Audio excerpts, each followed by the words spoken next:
আসসালামু আলাইকুম। সবাইকে আন্তরিক শুভেচ্ছা ও অভিনন্দন জানাচ্ছি সুপার মম মোনালিসায়। আমি মোনালিসা। আশা করছি আপনারা সবাই ভালো আছেন, আমিও ভালো আছি।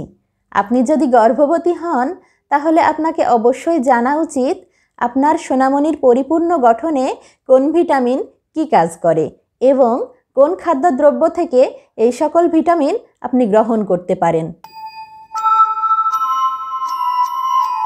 আমার আজকের আলোচ্য বিষয় গর্ভাবস্থায় কোন ভিটামিন কী কাজ করে। ক্যালসিয়াম। ক্যালসিয়াম আপনার সন্তানের দাঁত ও হাড় গঠনের জন্য অত্যন্ত গুরুত্বপূর্ণ।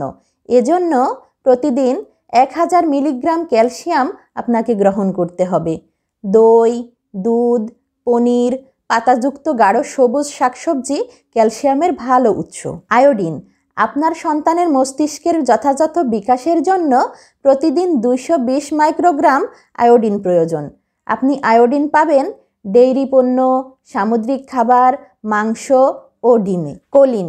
আপনার গর্ভের ভ্রূণের মস্তিষ্ক ও মেরুদণ্ড বিকাশে প্রয়োজনীয় পুষ্টি উপাদান কোলিন। গর্ভাবস্থায় প্রতিদিন আপনাকে এটা 450 মিলিগ্রাম করে গ্রহণ করতে হবে।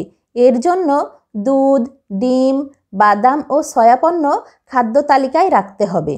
Vitamin A. গাজর, মিষ্টি আলু এবং সবুজ পাতাওয়ালা শাকসবজি এগুলোর সব কিছুতেই ভিটামিন এ থাকে। ভিটামিন এ আপনার সন্তানের হাড়ের বেড়ে ওঠা, দৃষ্টিশক্তি তৈরি এবং ত্বকের বিকাশের জন্য প্রয়োজন। প্রতিদিন আপনাকে 770 মাইক্রোগ্রাম ভিটামিন এ গ্রহণ করতে হবে। Vitamin D. সূর্যের আলো, ফোর্টিফাইড মিল্ক, এক্সট্রা ভিটামিন ও খনিজযুক্ত দুধ, স্যামন ও সার্ডিনের মতো চর্বি সমৃদ্ধ মাছ এগুলো আপনাকে প্রতিদিনের প্রয়োজনীয় 600 ইন্টারন্যাশনাল ইউনিট ভিটামিন ডি পেতে সহায়তা করবে। ভিটামিন ডি আপনার শিশুর হাড় ও দাঁত গঠন এবং ভালো দৃষ্টিশক্তি ও ত্বকের বিকাশে সহায়তা করবে। ভিটামিন বি6। ভিটামিন বি6 আপনার শিশুর লোহিত রক্তকণিকা তৈরিতে সহায়তা করবে। প্রতিদিন আপনাকে 1.9 মিলিগ্রাম ভিটামিন বি6 গ্রহণ করতে হবে। গরুর মাংস, হোলগ্রেইন সিরিল ও কলা ভিটামিন বি6-এর ভালো উৎস। ভিটামিন বি12। আপনার গর্ভের সন্তানের স্নায়ুতন্ত্রের বিকাশ এবং লোহিত রক্তকণিকা তৈরিতে ভিটামিন বি12 অত্যন্ত গুরুত্বপূর্ণ। মাছ, মাংস, পোলট্রি ও দুধ ভিটামিন বি12 এর উৎস।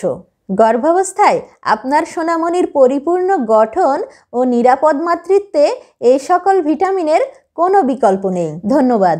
সবাই ভালো থাকবেন, সুস্থ থাকবেন, নিজের এবং আপনার অনাগত সন্তানকে যত্নে রাখবেন। এই প্রত্যাশায় আজকের মতো শেষ করছি। কথা হবে সামনে ভিডিওতে নতুন কোনো বিষয় নিয়ে।